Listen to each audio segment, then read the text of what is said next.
So, should we start? Waiting for somebody? No?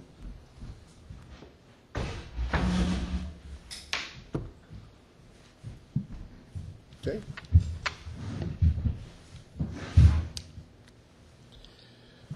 As usual, on Tuesday, we try to get some kind of a general insight in the Parsha of the week, based, of course, on the Rebbe Siches and Chassidus in general, and then translated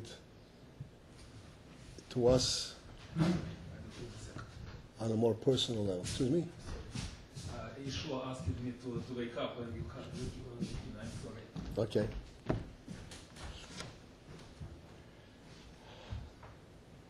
You know that the Parsha is C BeHaalosschah.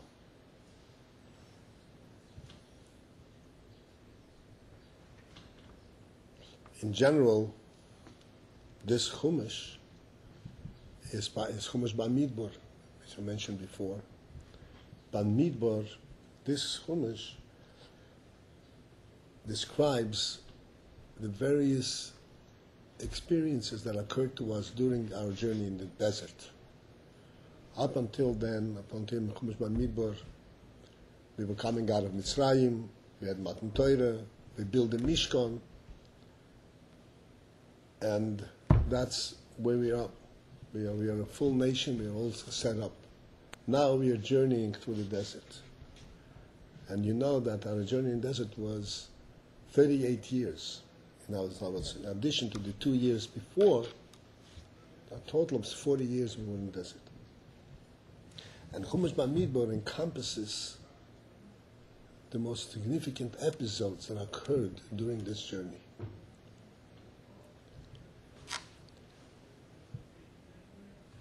The Parsha is called BeHaalosschah. As we mentioned many times, the Rebbe points out that the name of the Parsha encapsulates capsule,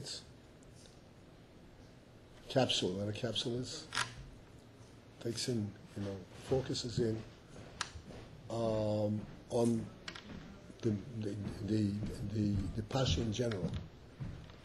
All aspects of the Parsha you can find something of the principle of BeHaalosschah.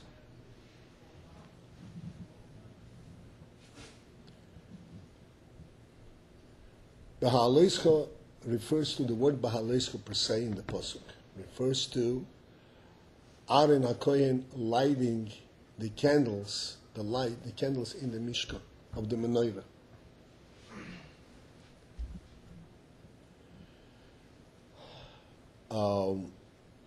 The lighting of these candles was extremely significant, so much so that, as Rashi brings down, that when Aaron HaKohen saw that his tribe, the Levi, were not did not participate in the Chanukas HaMizbeach, in bringing the Korbanos to inaugurate the Mizbeach, he was taken aback, and then he was told by Hashem, what you do is greater than what all of them did. What is this lighting of the candles? What's so significant about this? The menorah in the Mishkan consisted of seven branches. Why 7? Because 7 is the total number of midos, attributes, starting from Chesed till Malchus. Every Jewish soul is representative, is included, represents one of these midas. 7 midas are a very, very, very general method of categorizing the Jewish people. Every one of them, every Jew belongs and has a special affinity to one or the other of the 7 midas. Thus, these 7 candles represent the Jewish people as a whole. And Aaron lighting these candles, he is in effect kindling the neshamas, kindling the Jewish neshamas. This is what lighting the candles represents. It's for going to? No, this is for Yidden. The Goyim get the light through us, but the light killing the neshamas is killing the Jewish neshamas.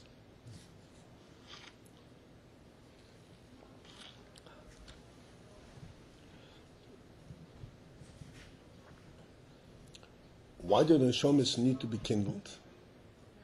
The neshamas are pure, godly light.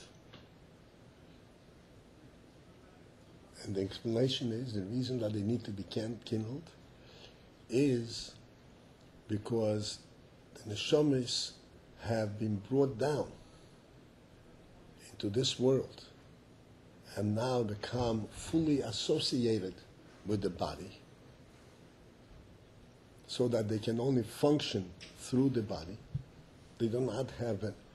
They do not produce, so to speak, their own light, except through the process of the goof of the body, either through the intellect or the emotion. And as the body, as far as the body itself goes, even though it houses this neshama, but it's not aware of it. It's aware of it only to the extent that of its own interest, because the body is very coarse, very lowly, and it only knows what it experiences, its own experience, its own likes and dislikes. And thus, even in terms of the intellect, which is the highest of the human qualities, the body can render the intellect also worldly and physical, to the extent that if not made and a special effort, one can be oblivious, unaware to anything spiritual. He can watch a whole living world and see nothing beyond a physical sequence of events, physical function. This is so shockingly true that in our day, again, a few generations before us, but it's still pursued, the whole idea of denying the presence of a soul in a human being and explaining, rendering all human activities, the intellect and the emotion and all the senses, as being nothing more than a physical reaction. And habit, and the result and reaction to some kind of a experience. Nothing more. You can look at a living human being and totally deny the existence of life.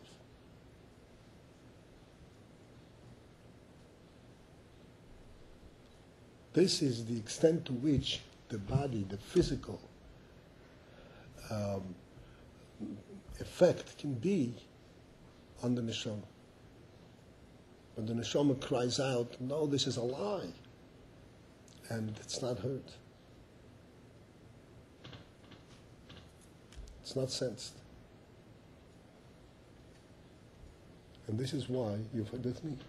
Understand? If you don't understand something, please ask me. This is why the neshama needs to be kindled. It needs to be ignited. You have to start it off. Wake it up.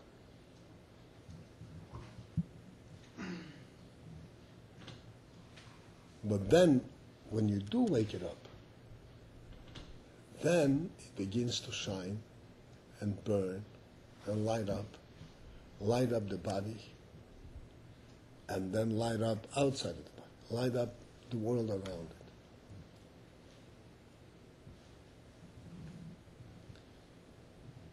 This is represented in the word BeHaalosschah. BeHaalosschah means essentially what it alludes to, what it refers to, is lighting the candles. But the word BeHaalosschah itself means when you will bring up, raise up, like oil. And it is expressing the principle, just like when you light a fire, light a candle. So you hold the match to the candle, but after a while, the candle catches, and a whole flame develops, and then you can take the match away and it burns on its own. You don't no longer need to maintain that initiative. And this is the principle of BeHaalosschah. Aaron was instructed, you should know when you light the candles of the Mishkan, of the Beit HaMikdash, you have to light it in such a way, Rashi brings down, you learn, that the flame should rise up on its own. What does this mean? Physically, what does it mean? You light a candle. If it catches, it catches. Clearly, this is an allusion to the effect of Aaron's Avodah on the Neshamas. That when you light a Neshama, the Neshama has an innate fire. You don't need to continuously bring fire to it. It has its own fire. What you have to do is kindle it. And then the Neshama will rise up on its own and produce its own light.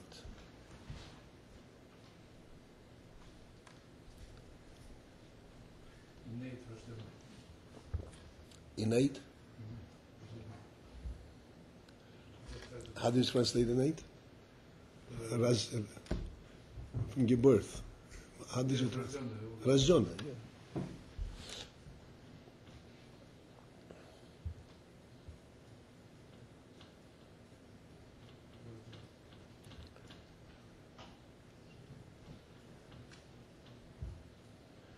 By the way, like a parenthetical insert, this principle is a central principle of the Baal Shem Tov. Baal Shem Tov came in a time when there were great scholars. Scholarship was very widely developed in Russia, in Poland, in Litva, particularly in Latvia. But it was not recognized what is going on in the person. The neshama wasn't recognized. It was all based on the power of the mind, to the extent that the simple person who did not either have the ability to learn or didn't have the chance to learn was completely segregated, was diminished, was ruled as unimportant. Only the scholar was recognized. And the Baal Shem Tov came and he said that there is a very fundamental error in this whole view. Because the primary power of a Yid, primary value and significance of a Yid is his neshama. And the neshama comes through not only through scholarship. Neshama comes through primarily, mainly, fundamentally through Emunah. The message of the neshama is the Emunah. But I know the truth, whether I know how to explain it or I don't know how to explain it. And when a simple person says, and Baal Shem Tov says, Baruch Hashem, and he says it with emes, they can supersede the biggest pilpul of the greatest scholar. Yeah, that's right. Go ahead. Supersede. Превосходит. Yeah. Go above and beyond.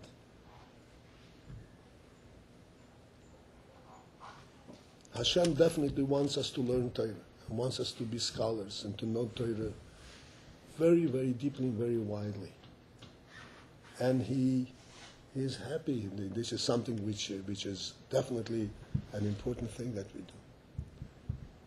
But Baal Shem Tov said, but what a simple Eid does when he says Baruch Hashem can bring greater oineg and joy by Hashem than even the big people. It depends already on the neshama because it's a neshama. A Yid is represented by neshama.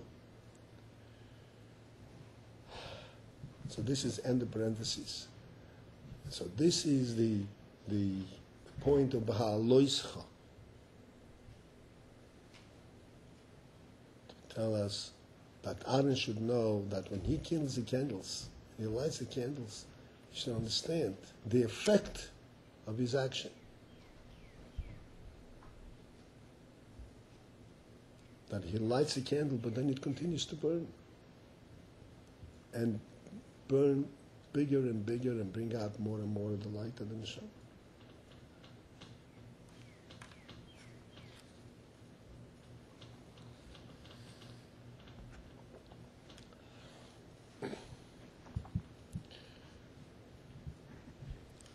Further down in this parsha, I want to kind of try and show some kind of a correlationship to what we discussed. Further down in the parsha, there is one episode amongst many that occurred in the desert.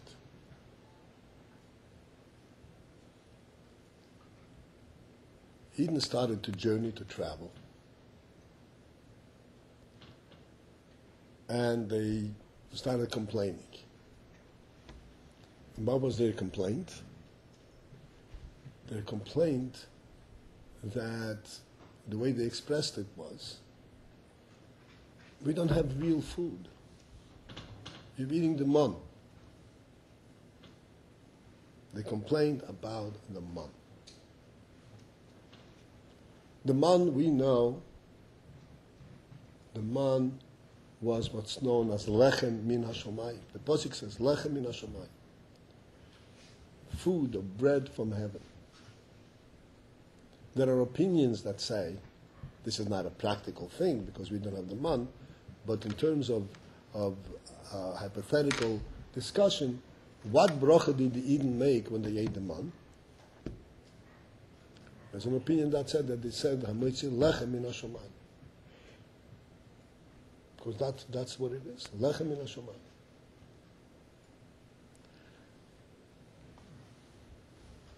This lechem min hashomayim was delivered to the Eden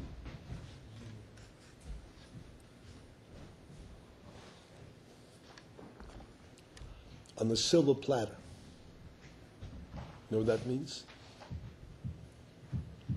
It was delivered. There was dew on the ground.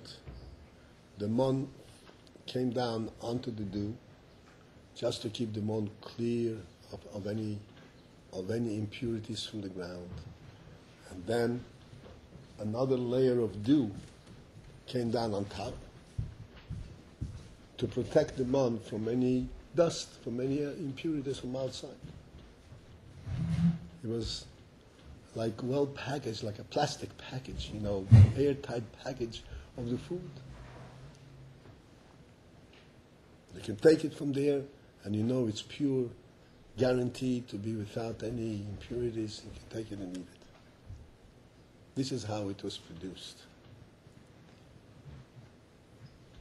And then Eden went out just outside of their tents and collected effortlessly, without effort, without labor, collected this food, brought it into the home. And then, when they ate this food was a heavenly food. which means that it contained inherently, by nature, by its very creation, every possible food. It came straight from heaven. It wasn't like the earth produces one type of food from one kernel. It came from the source of food. So every kind of food was incorporated in this man. And thus, its taste and its effect dependent on what you need and what you want.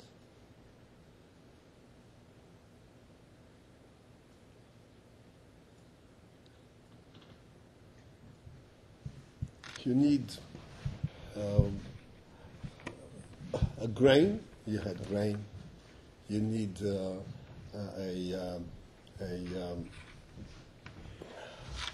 I can't think of the terminology of any other kind of type variety of food. It was there.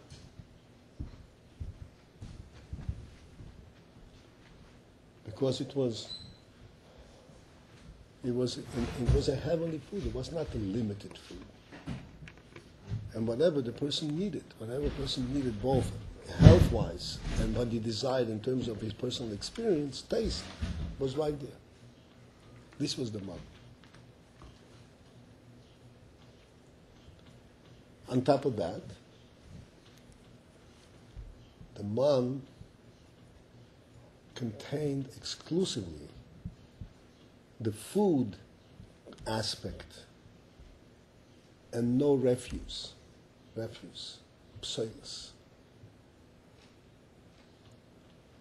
Food that you get from the ground is physical food, and it very inevitably, if you take physical food into your body, the body has to filter out, sort out what it can accept and what it has to reject. And this is a whole process in the body. That it has to make sure that what it allows to infiltrate and to mix and get into the bloodstream is pure food that will not affect the bloodstream in any negative way. If you put a drop of bread, right, primary food, you put it right into your bloodstream, what will happen? You'll poison your blood. Before it goes into the bloodstream, it has to be extracted, that which belongs there and that which does not belong there. And that which doesn't belong there has to be extracted, has to be refused, has to be thrown out.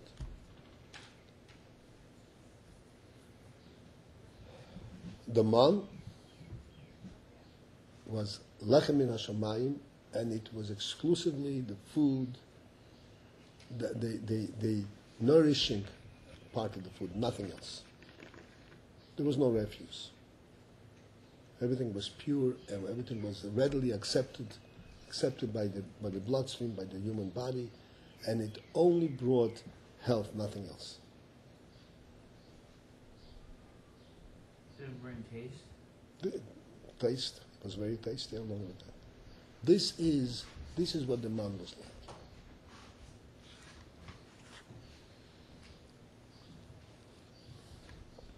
So you would say, what can you possibly complain about the man? The complaint about the man is spelled out in the Torah itself. The Torah says that Yidden referred to the man. It says we can't tolerate lechem hakloikel, this light-bodied, light-headed food. It's a food that doesn't have the challenge of overcoming a physical obstacle. It's light. Kloikil means light and insignificant activity. When a person eats normally, he He has to chew it up. He has to work on chewing it. He has to swallow it. And then it fills up his belly, and he feels full, and he feels uncomfortable. And then he has to digest it and clean himself up. He didn't feel any of that. So what's the complaint? What's the complaint? What's wrong with that? And here comes the principle that we said about before. There is the body and there is soul. The neshama clearly didn't complain about it. But from the perspective of the body, the perspective of the body hides the true message of the soul, there's a completely different perspective. The perspective is that if I do something, I have to be able to account for what I did, for my accomplishment. What did I do?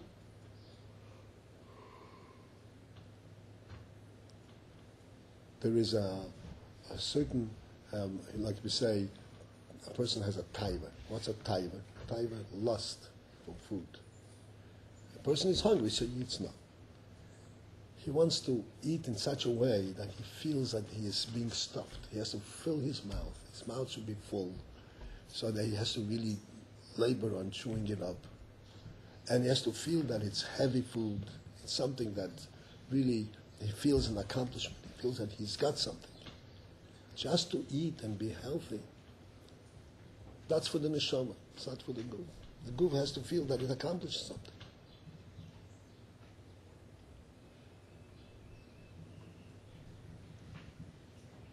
People go into restaurants and they eat.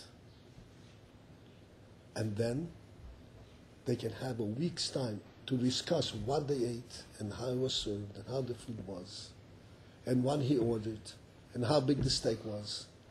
All that goes part of his life. And if he's got nothing to relate after the visit to a restaurant, then he hasn't had the experience. This is the guf. In the Mon, they had nothing of that.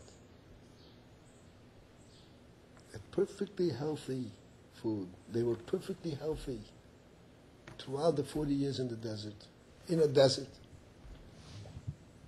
And they were annoyed because they didn't have that experience of accomplishment, of physical accomplishment.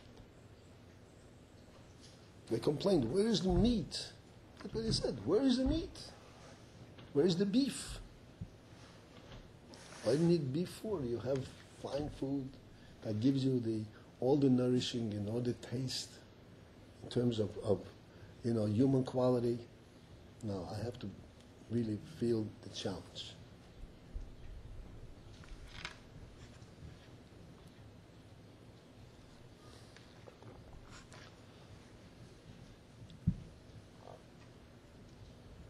And this is where the BeHaalosschah comes up. It is Aaron's function to light the neshama so that the neshama comes to life and one begins to appreciate his life and his life's experiences from a neshama perspective. Not from a guf perspective. So he doesn't complain about the mon. What else can he complain about?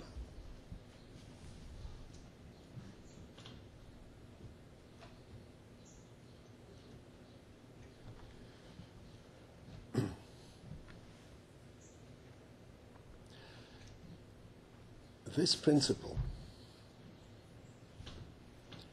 exists in our life, in our avodah, on many different levels.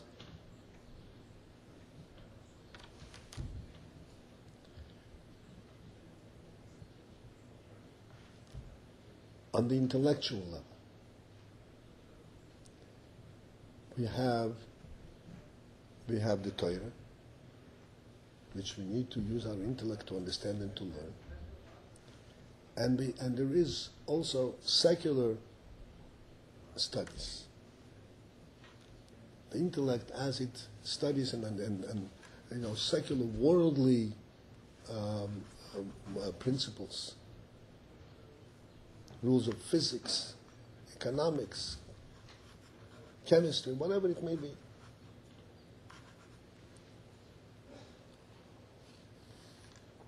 Mathematics. And then there is Torah.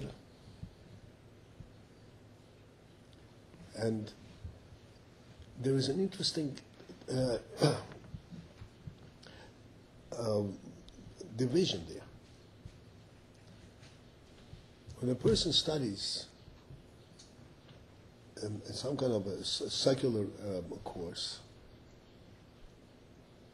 he became an engineer, right? Finished engineering school. Then we always recognize, he studied something and he knows it. He can account for what he knows. When you go to yeshiva and you learn for 10, 15, 20 years, not 20, 15 years, an average yeshiva bacher learns in yeshiva for 15 years. And he learned enormously deep, engaging,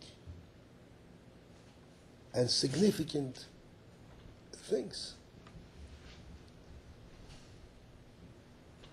Then you ask him, tell me, what did you learn?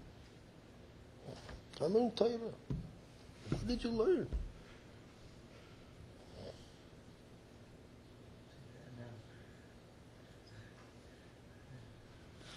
The learning is not something that you pick out of your pocket, okay, it's stashed away over here. The engineer has in his pocket his diploma. The yeshiva bacher has no diploma. He learned.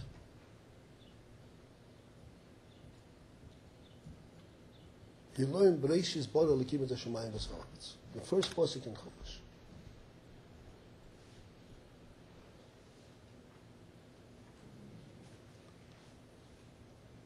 So you come back, you know what I learned? That God created Shemayim v'haaretz. Okay. So what does that tell you? What does that mean? Did you graduate in this study? I mean, did you become an engineer? What does it mean? What did you learn?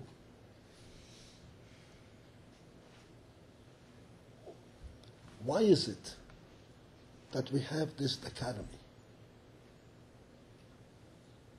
It's very simple. Is it the same difference between the mon and lechem min hashamayim and lechem min haaretz?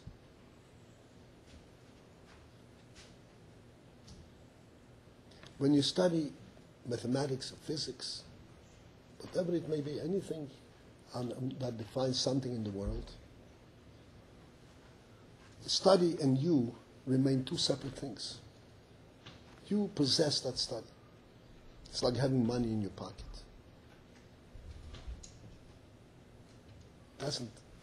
It doesn't become integrated, absorbed in your nefesh. And if it becomes absorbed in your nefesh, then you have a real Rahman Hassan. You have a real problem, saying? You studied. Okay. It doesn't make, it doesn't reveal, it doesn't BeHaalosschah as anoires, it doesn't lift up your neshama, it doesn't reveal your neshama, it doesn't bring out your human quality.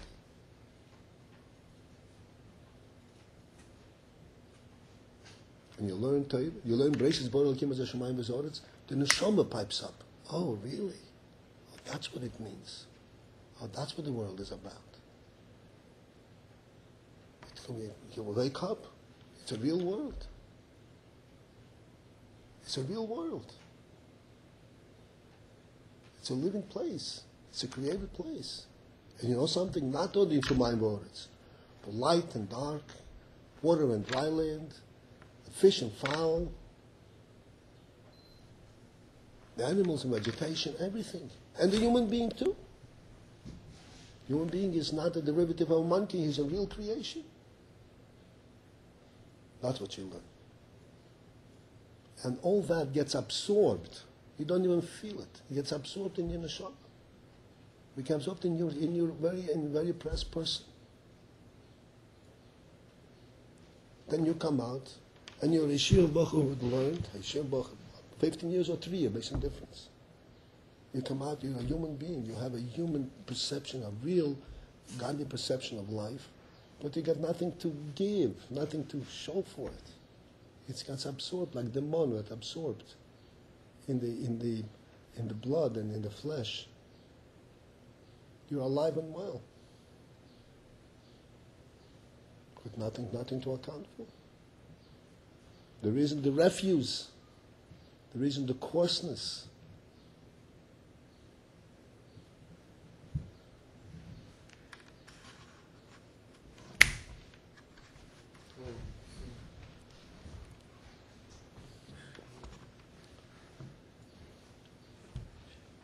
This is one illustration of this principle.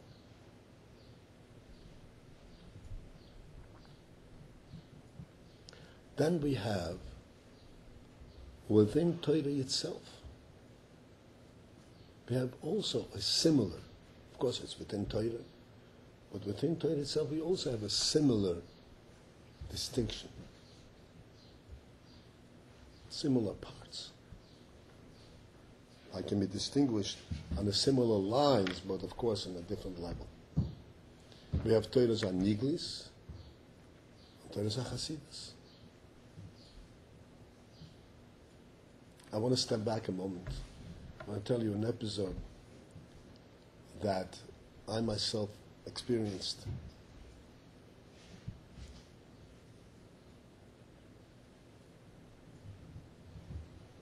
I was working, maybe I related it over here. I speak to so many people, I did not tell.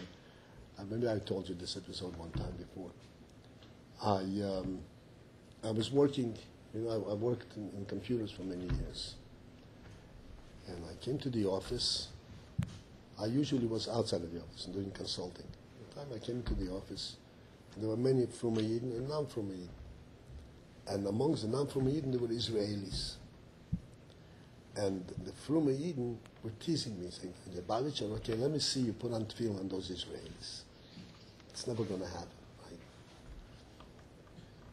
Anyway, within 2 days, they were in my office putting on tefillin. And then, amongst these Israelis was a young man. He was an educated, highly educated, he was 26, 27 years old. Very smart fellow. A graduate and all that. I put on tefillin with him a few times, and then I said, you know what, you're a young man, maybe you'll learn something.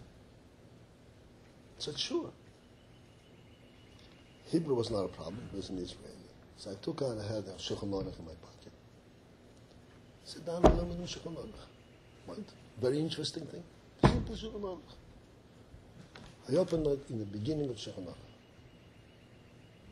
Hilches Hashkomas Odom Baboiker. How one has to get up in the morning.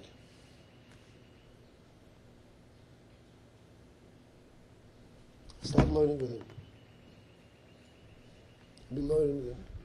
When a person wakes up in the morning, the first thing he has to think and recognize that God is standing there and watching him. And wants him to acknowledge his presence. Say, Moidani, Vashnegavas. When you get dressed, you have to be careful not to expose yourself to dress. It's neasdik. These kind of things. It's an Israeli who never heard of anything like this. I'm learning within 10, 15 minutes. And then he sits up and he says, wow, the first time in my life I learned something.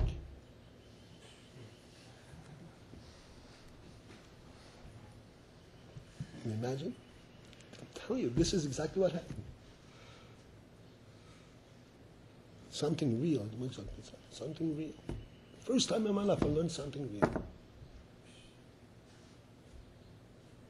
And this is a college graduate, successful, an engineer in computer sciences, making a lot of money.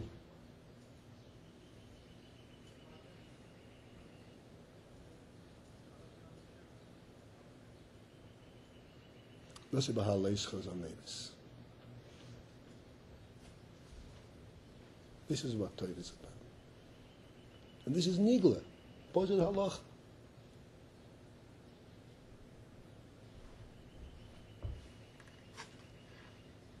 Shulchan Aruch is considered neighbor. Yes, Yeshua.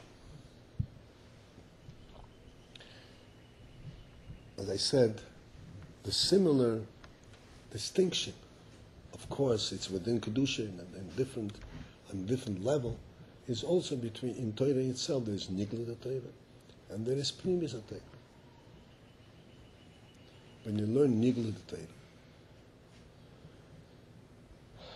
generally speaking, like you learn Sif Shulchan Aruch, so you know what din you learned.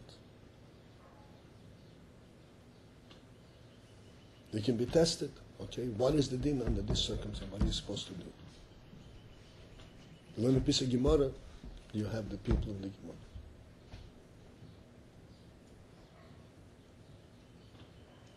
You learn a Chumash, you have a piece of Chumash. You have Mishnah. You have something to account for it. Of course, it's nowhere comparable to Limudim Chitzoni, to secular side. But still, there is some tangible knowledge that you acquire that can be applied to specific circumstance and a specific ruling. Pardon me.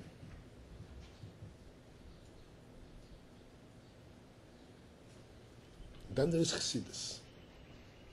It's called Pnimius HaTorah.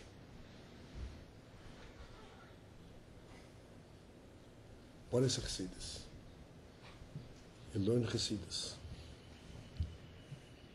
And it's very challenging in terms of trying to understand what Chassidus is talking about.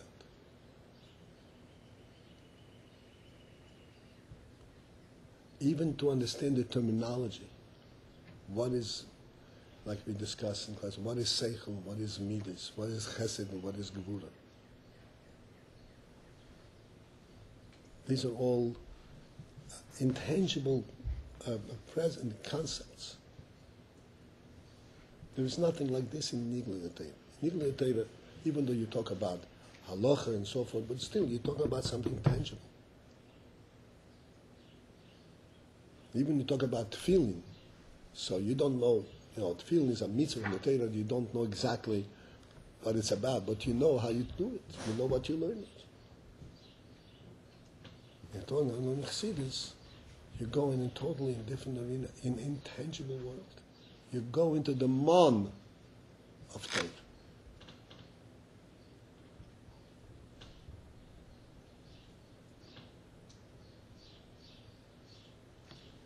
As a matter of fact, the Rambam, speaking about Pnimis HaTorah, it's called Tiyul Bepardes, in Lashon Rambam, Tiyul Bepardes, venturing out into the garden, which is the allusion to Pnimis HaTorah.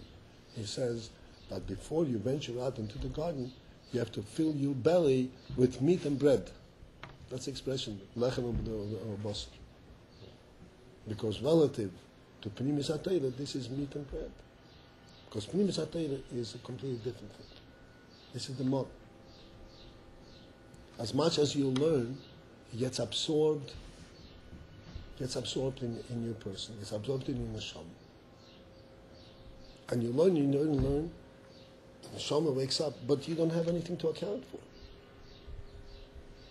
It's not a tangible thing that you know such and such.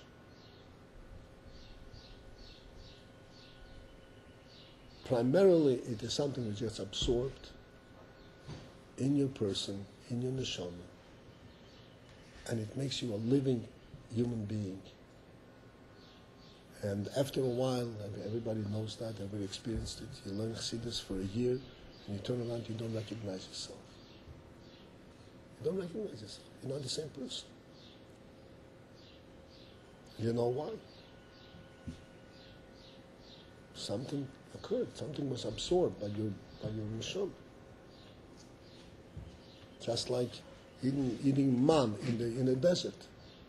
They lived, they were healthy and well. They didn't know how come. They didn't feel that they were eating anything.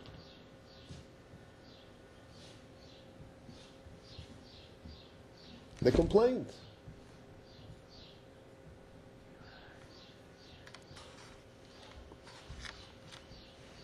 And the aim and the mitzvah that Aaron had was precisely this. Wake up the neshama of the Yid, so that the Yid will recognize, to appreciate, to recognize what is life really about.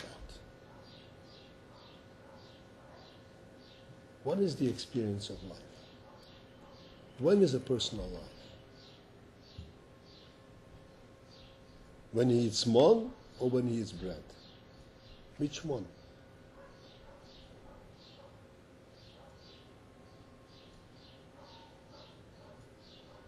He eats lechem min hashomayim, food that gets absorbed by the neshama and makes it grow, BeHaalosschah, makes it lift up and grow, the neshama, or food that the body appreciates. I really ate something.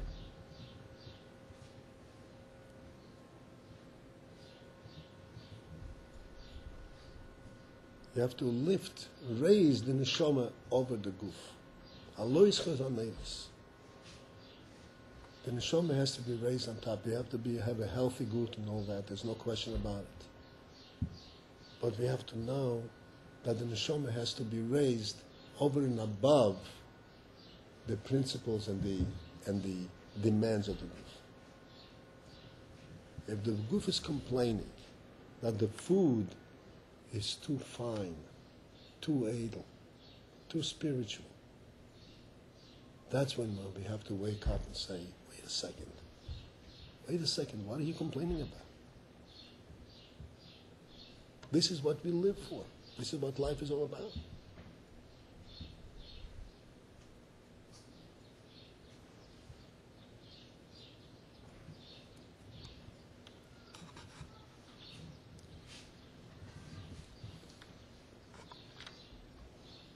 Coming down, like I said,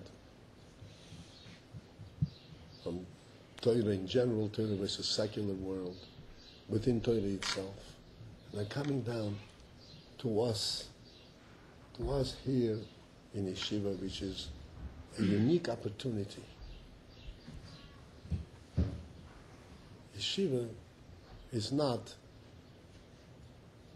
a learning experience. It's not a study course. Yeshiva is an experience of life.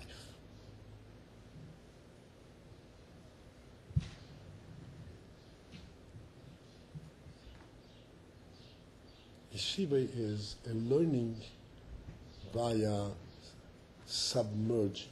You know what submerging means? Lately, people have discovered and recognized that if you want to learn a language, so you can used to learn language from books, you study words and translation. They have what's called saturation learning. Saturation learning. Saturation means saturate, like you put a sponge. You know what a sponge is? Put a sponge in the water, and the sponge absorbs all the water automatically. Right? The water enters in the sponge. That's called saturation. And you put a person into an environment where they speak exclusively a certain language.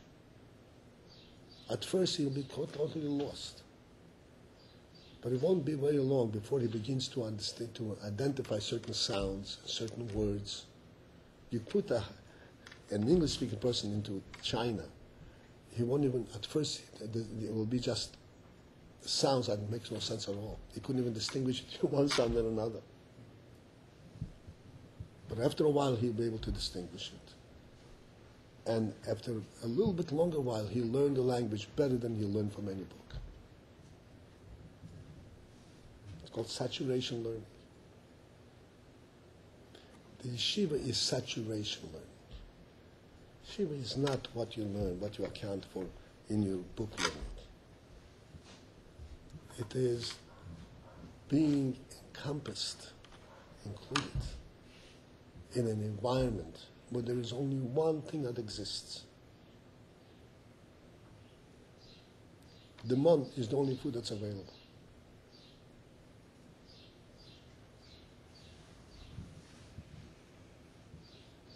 In the mon itself, there is, heavier mon, lighter mon, nigla and chassidus, but essentially what you're eating is mon.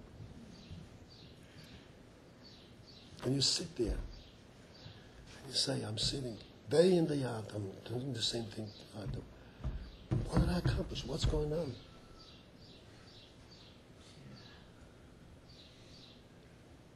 You don't even appreciate, don't even recognize how the neshama is BeHaalosschah, the neshama gets kindled, comes to life. And it's alive and well. Like it says in the desert, the clothes were growing with them. The clothes didn't get old. This is like the same thing, saturation. I know, but I don't know how I got to know it. I don't remember, studying this.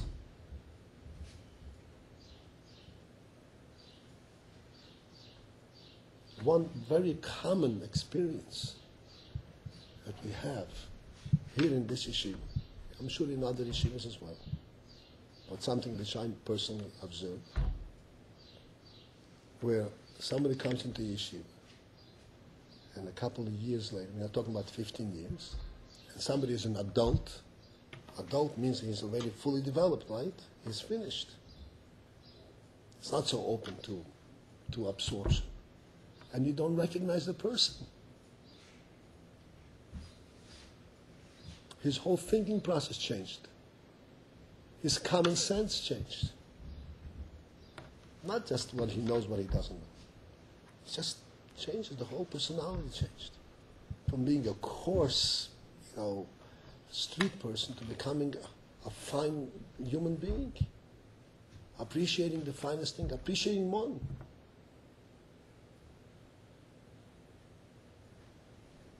Sitting for day and night and learning, and he can't have enough of it.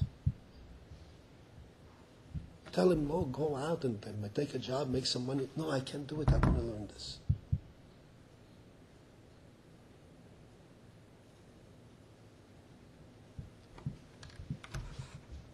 This is what's happening. This is what we're about.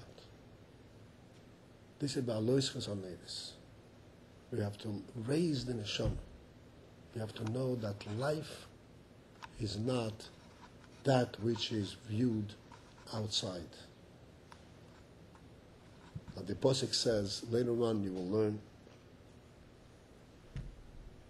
in Dvorim, Moshe Rabbeinu tells Eden that Hashem gave you man to eat, which is totally unheard of. It's not a real food. But Hashem made you eat the man so that you will know that when you eat food, what is the nourishing part of the food? It is the fact it's Hashem's word. It's not the food.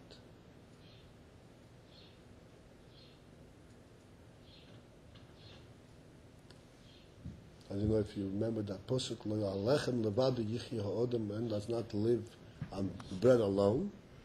Akol meitzi Hashem yichya ha'odam. Man lives on Hashem's, on what comes out of Hashem's mouth. This is the real life.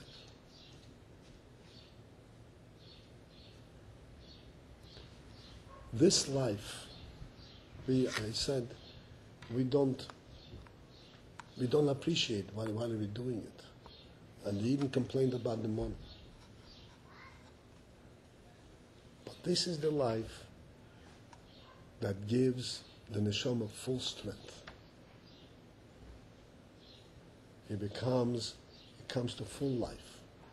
It becomes what's called invulnerable. You know what invulnerable means? It cannot be, It cannot be shaken. It's strong. It's alive. If you have, like I once explained to you, if you have a wooden pole that you stand up in the ground, and there is a very strong wind comes, the pole will crack and fall down. Maybe very strong. But if it's a living tree that's alive and draws its life from the ground, it can bend down to the ground and stay there. Because it's alive.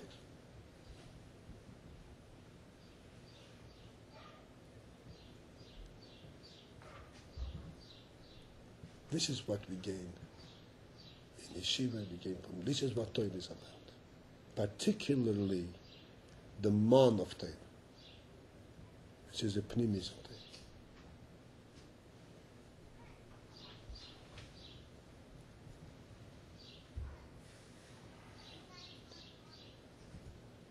Hashem should help. Each one of us should both succeed and absorb the man. And remember, the minute you start, you feel complaint and you don't like the man, that's the time when that means that the neshama is waking up.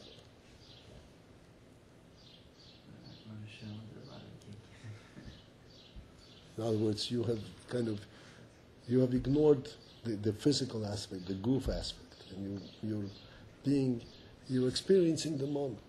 That's a good time to strengthen yourself, because this is the real source of life. This is what carries a person through, under any circumstance. This is what opens up a person's mind and heart to be able to face and understand any life's challenges, any circumstances. We have yeshiva bachrim that learned in yeshiva, like I said, 15 years.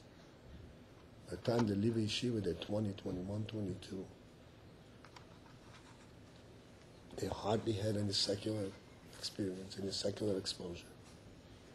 They go out someplace in Honolulu and they become shluchim. Any country, any language, whether it's Italy, Rabbi Lipsky was a shliach in Italy, or in Argentina, whatever, they come there, overnight they become speakers, public speakers. Takes nothing, because they have an open mind, they have an open heart. They can get right into and absorb what's going on.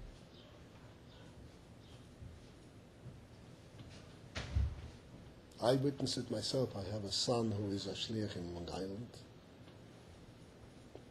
When he came that town for Washington, it was a completely vacant. There's no Yiddishkeit whatsoever. There was a couple of conservative places and a reform place. This was a town. Nobody wanted him there. Now, when he speaks, the Reformed temple comes to listen to his speeches. The Reformed rabbi is a polished speaker, right? He went to school, blah, blah, blah, blah. They come to listen to him.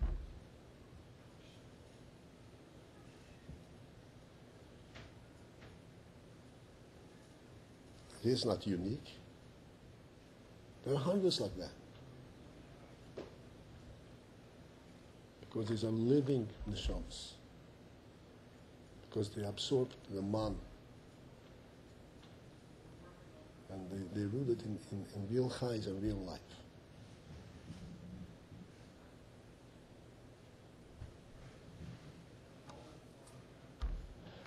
It wouldn't hurt if at the same time, while we're doing this, we should also be happy and joyous, and we should enjoy it. We should really feel that we are learning and knowing. That's no problem with that. But we have to remember what is the central thing. The man gave all the health, and it also gave all the sensation of taste. Any taste that they wanted, they had in the man. So it's okay. You can have taste. You can enjoy it. But remember what the ikar is. What is the principle? The principle is BeHaalosschah. to experience the raising up the neshama over the guf.